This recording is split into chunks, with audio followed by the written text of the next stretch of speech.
The wisdom of generations of women to help you have more joy every day. The Wisdom Coalition program begins right now. We see food more like sometimes a need, but sometimes a reward or a celebration. Food is it's layered in so many levels of complexity.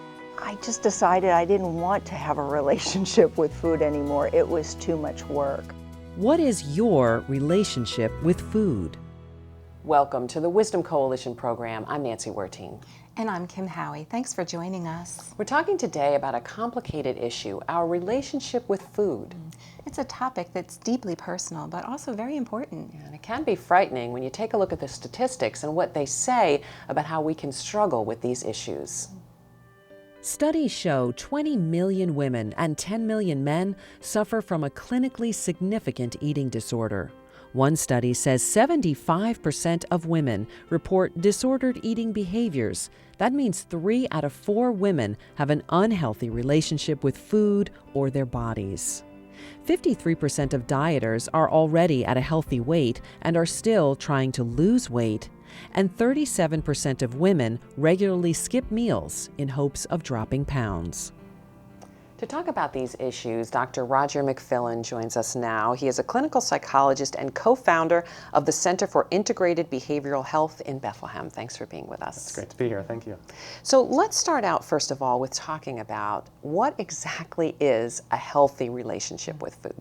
Sure. I think to be able to do that, I think we have to first be able to kind of identify the eating habits of healthy people, of healthy women in general. And I think that includes, generally speaking, being able to eat when you're hungry and being able to stop eating when you're full. So we'd have to accept the fact that that food is fuel for us, and it's needed to get us through the day, and we eat enough for energy expenditures. I think where it becomes problematic is we try to control food as a way of kind of controlling how our body looks. And people who have a good relationship with food can also enjoy the social connections that are included with food. Don't feel so obsessed about food with rigid rules in order to kind of control how much we eat. And when it comes to that healthy relationship, we often think about the degree in which it consumes us. When women are faced with very busy lives, valued lives with family, with friends, with work, we also want to look at that, how much mental energy is dedicated to body and controlling food in that way. And what do you think is at the root of the difficulty that many of us, especially women, have with our approach to food and eating? Mm-hmm. Well, I think first we have to be aware of the cultural implications that exist and the media messages that are sent constantly to women. We're in a consumer-based culture, and women are used to sell products. Women are used to gain the attention of males to sell products, and that ideal body image begins to define what is healthy. And too often it's too thin, it's dangerously thin. And those messages are sent at a very young age. There's pretty credible research that shows that young girls at the age of 6 begin to become aware of their body in comparison to others. And I think that becomes rooted also within families. So when there's an intense obsession or a high focus on appearance as something that's really valued within that family, it becomes reinforced, and unfortunately food becomes a vehicle in which to kind of control that. You know, in my research, and you kind of touched on this, I read that a definition of healthy relationship is that it doesn't interfere with our daily life. But now I think about, as women, right, we go out to lunch with ladies and everybody says, oh, I can't eat that, I'm dieting, or what should I eat, maybe this, maybe that. So how do we know that it's crossed that line? Our thinking about healthy foods, but then where have we crossed the line? It's a great question. I'd like to eliminate that word diet from our society, because really what it's become associated with is dietary restriction and dietary restraint. So it's kind of this quick fix to be able to achieve quick weight loss by severely restricting calories. And we know now that is not the best avenue towards health. The best avenue towards health is increased activity, exercise, and the type of foods that we eat. So one of the things that you really want to be aware of is if you are attempting to become healthy, then eating more frequently is actually more beneficial, because what it can do is it can decrease the vulnerability to eating too much at a sitting, including emotional eating and binge eating. And if you find yourself becoming overly focused and overly obsessed with food, developing those rigid rules, this is bad, this is not good, so you've lost that flexibility, well then it is going to interfere with your functioning. Thank you so much for being with us, and we'll be speaking with you again a little bit later in the show. But first, some more reflections on this topic from our well of wisdom. Food has become, something to celebrate. It's ritual, it's love, it's comfort, it's nurturing. And we want it to be all of those things, and we want it to be low calorie, and we want to not get fat. And it's such a complicated thing.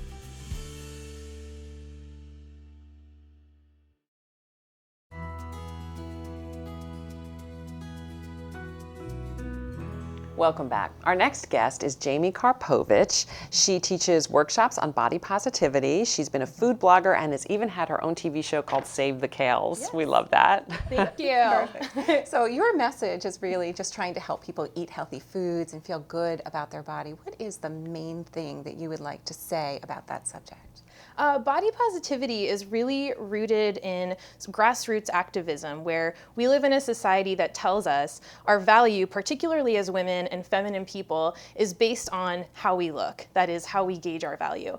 And so body positivity is people who are fat, Black, brown, indigenous, different genders, saying, we're okay too, we're already fine. And it could be really people of any size and any color recognizing that our worth as people is not determined by the way we look, but we can also take a lot of pride in the way that we look, and that it doesn't come from a place of narcissism, that our worth is always there. And we can also really celebrate the way we look by the way we dress, by the way we adorn ourselves, and that's not a bad thing either. You're also a certified vegan lifestyle coach. Yes. And you say that people need to check in with themselves and eat what feels good to them. Expand on that a little bit, because I think that's really important. Yeah, that's really rooted in intuitive eating. So the concept of intuitive eating is sort of an anti-diet. It's really about recognizing that food is fuel, as our first guest said. But more than that, it's, if you want to eat a cupcake, you can, and that we live in a society that tells us that food has morality based around it, and it really doesn't. Food is just food. A cupcake is just a cupcake. You're not bad because you ate it. You don't need cheat days or not cheat days. You can just exist and eat what feels good to you. So if eating a delicious bowl of salad is going to help you feel good that day, eat it. And if you're going to go to a birthday party and celebrate with your friend, don't feel terrible about having a slice of pizza and a piece of cake, because food can also be celebration. It does bring us together. There's a lot of cultural and familial ties around food and celebrating and togetherness. So all of those things are okay. And you should recognize what feels good for you in the moment and do that. You said that you do workshops for women and men, but also kids. Yes. Why kids?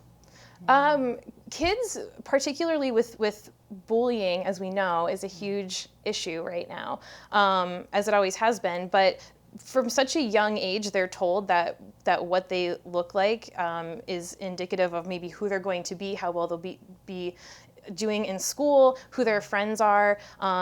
And so it's really hard to see it from a young age. In fact, I was doing a workshop once, and a young girl who happens to have long blonde hair and blue eyes said that the kids in her class thought she was a bully because she looked like the pretty girl with long blonde hair. And so we're already making these associations about the way that people treat each other based on how they look. So a workshop starting at ages even 8, 9, 10 is really important.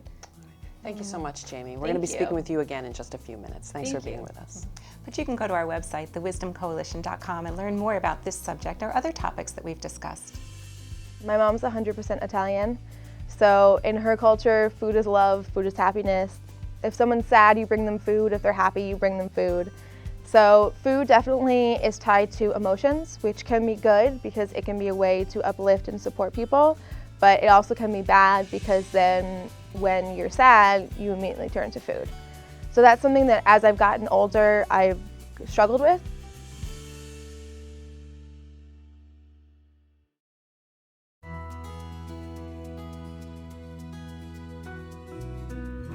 Welcome back. Both of our guests join us once again to continue our conversation.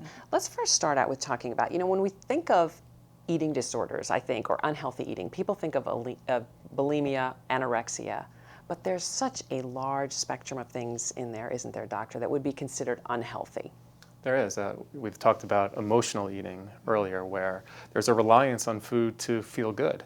And that obviously can lead to unhealthy weight gain, but more importantly, it's kind of an avoidance of the problems that you're facing, and it's escape from those emotions that are very legitimate, and we need to validate those, understand those, and use our emotions to be able to solve problems and to face things that are needed. So the avoidance of that and reliance on food can be quite dangerous and very unhealthy. Yeah, absolutely. Well, and a lot of times we'll start a healthy eating regimen, right? And then we fall back on old patterns. So can you give us some suggestions, Jamie, on how you might maintain a healthy relationship with food? Yeah, I think checking in with yourself and recognizing what feels good to you. Certainly meal prepping, having actual food in your house and knowing how to cook it, right? Because you can go to the store and buy bags of kale and carrots all day long, but if you don't actually know what to do with them, how to cook them, and your family doesn't want to eat them, you're gonna throw them in the trash. So actually, educate yourself, get a cookbook, read some recipes. Sometimes I think with society, it's so food focused. I mean, you go to pump gas and there's big signs, come in, eat a donut, have a cookie. Talk a little bit about that. And even I have children, and when they were small, in preschool, they're having parties with big cupcakes, and, there's a lot of focus on food in our society. So what can we do as families to try to turn that around? Doctor, what would you say? Well, one of the things that you bring up a great point is how food becomes associated with reward. And let's go out for ice cream, let's go out for a special treat. Now, I think that's rooted and connected in this idea that we're going to celebrate and share that time as a family. But unfortunately, sometimes what occurs is that unhealthy foods become a reward for doing something well, and it becomes strongly rooted and associated with feeling good, which we talked about earlier when it comes to emotional eating. If I want to feel good, I may turn to something that's unhealthy. So I think number one is to be aware of that as parents and not always use food as a reward. Yeah, absolutely. And I think judgment plays a really big role, right? There's the self-judgment, and oftentimes we'll judge ourselves or we'll judge others, or others will judge us. Do you have any tips and ways that we can combat that judgment? Yeah, I think just being aware of the way that we interact with each other. A lot of times, particularly as women and feminine people, we bond over not liking ourselves. So we'll say like, oh, look at the way this dress makes my arms look. And we can stop doing that when we have some consciousness to it. How about setting an example for our children? I have 2 daughters, and I really try to be careful what I say about what I eat. We're going to, I say to them, don't eat that cookie because it's not good for you. It doesn't give your body good nutrition, So what kind of things should we be aware of, and should we say to our daughters about how they eat? Well, a simple thing is to eat breakfast. We saw that in the research literature. Just skipping out on breakfast is a factor in the development of eating disorders down the line. Being a role model. Being a role model around food, approaching food in a healthy way, and being very mindful of what you say around your daughters. Cheating, this is bad, I shouldn't be doing this. The messages that are conveyed to your daughter about that complex relationship with food. Food is neither good nor bad. Food is needed. It shouldn't be labeled in that way. Enjoy food, have flexibility around food. Earlier you talked about cupcakes. Cupcakes are just a cupcakes. Having that flexibility to have a cupcake is important, to enjoy a cupcake.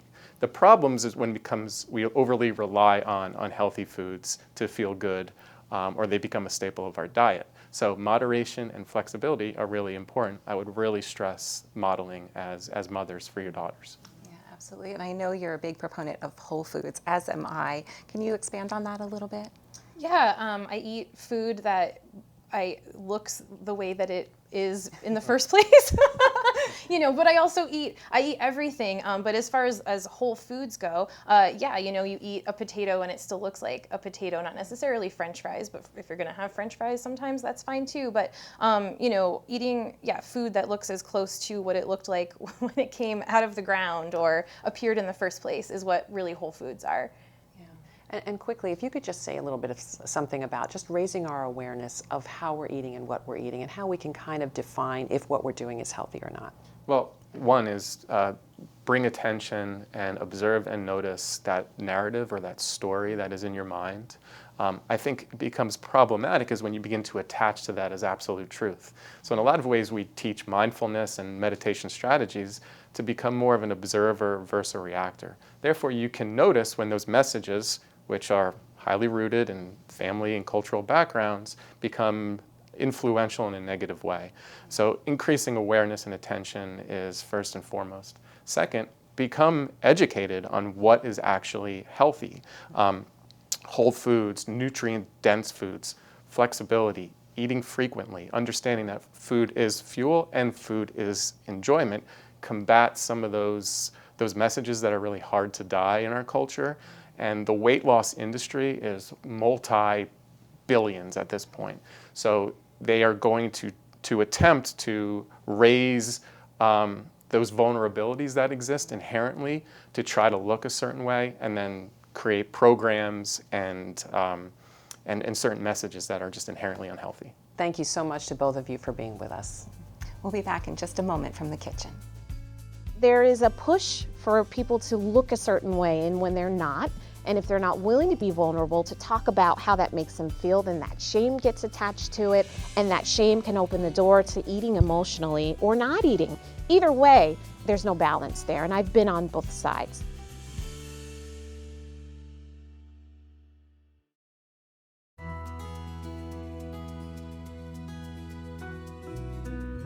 Welcome back. We're in the kitchen now, but we're not even going to be talking about food anymore. Nope, instead we're going to hear some great decorating tips. Yeah, we're going to hear how accessories can really spruce up a room without having to spend too much money, and also how color can impact our mood. We have a great guest with us. She is a lifestyle expert, Patricia Marish. Thank you so much for being with us. Thanks for having me. And what are you going to show us today, Patricia? So today I'm going to walk you through a few accessories and how you can incorporate them in your home to add color, but without spending a lot. Instead of, painting a room a whole different color or doing big upholstery projects. And then what they represent, different feelings and moods that they portray. Oh, that sounds great. Yes. So you have a few items here. I want to start with one in particular? Yeah, so I would say one of the easiest way to add color to your home is with pillows and throws. These you can find anywhere. This one's from the Blush label, but you could go to Home Goods, you can go to your local decor, interior design store and pick them up, or even if you are drawn to a specific fabric, buy the fabric and then have pillows made. It's much easier than reupholstering your whole sofa. Just throw on a pillow. You can change them seasonally. It makes it super easy. And what's nice is this is really bold. You wouldn't want to do a whole couch, for example, right, in that. But to throw in a pillow, I bet it looks awesome. Yep, and you can mix a couple different patterns. You don't have to, be super matchy-matchy and stick to one pattern. Mix in a few. That's a great idea. Yes. And then next over here, we have a little egg carton by Cotton Colors. And so with that, it's super easy to add color to your home with kitchen accessories. Now they make KitchenAid mixers in all different colors, or just even a simple mixing spoon. You can get that in a fun color. Yellow is actually a good color for kitchens, which is nice. Here, your kitchen's painted yellow, just because it energizes people, and so it's a good warm color to have in a kitchen. And then next, I'd like to talk about this piece of art. This one's by Cloud9 Studio, and it has a ton of different colors, a lot of movement. Art's such a personal thing, and someone might be drawn to something more abstract like that. Someone else might like a painting or a portrait. So that's such a personal thing, and it brings so much emotions already, and it's a great way to add color. You could also commission a local artist to paint something specifically for your space if you're trying to work with existing colors, or you might have red in a room already but want to pull in blue. So then maybe art's a good way to do that because they can paint something with the red and the blue. Which makes it easy. Do you typically do contrasting colors or coordinating colors? So you could do both. It kind of depends on the person. You could do complementary colors, you could do contrasting colors. They generally say that introverts, they like softer colors and more colors that don't contrast with each other, but just work well with each other and are similar. So maybe some monochromatic colors, or doing the ombre thing that's so popular right now. Whereas extroverts really like that contrast and that bold, vibrant, highly saturated color palette. Well, and speaking of colors, so tell me a little bit about what colors, how they make you feel.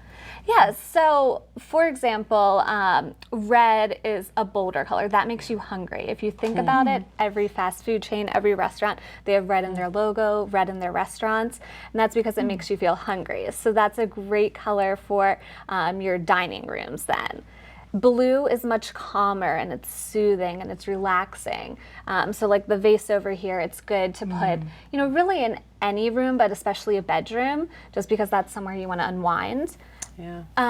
And then even, it's funny because yellow, like we talked about before, it's very exciting. And if you think about it, nurseries are generally painted pink, blue, or yellow for the neutral. But it's actually, studies show that it's very unsettling as a color to babies. They cry a lot when placed in a yellow room compared to other colors. That's a good tip. So yeah, No, it's no actually, yellow. it's very funny. And if you think about it, the yield signs, all the construction signs are yellow. And it's because it's kind of more unsettling to your eyes and it alerts you. So for a baby's nursery, it's not a good color. What about green? You had said to me, Yes. you know, that half the world is green. That's a great line. I never Yeah, so thought of that. green is such a good color to decorate with because it's in nature everywhere. Yeah. It literally goes with any other color that you want to pair it with, because out in nature, it's with every color. It's with the blue sky, the ocean, it's with flowers in every single shade. So it's a very natural color. It also represents wealth and wellness. So I think green is, you know, a perfect place to start. If you're looking for a color to add, I would suggest green because it just goes with everything. Sounds great. Thank you so much Yes, for all these thank really you. helpful hints. Thank you. Wonderful. Go on out and spread some joy today.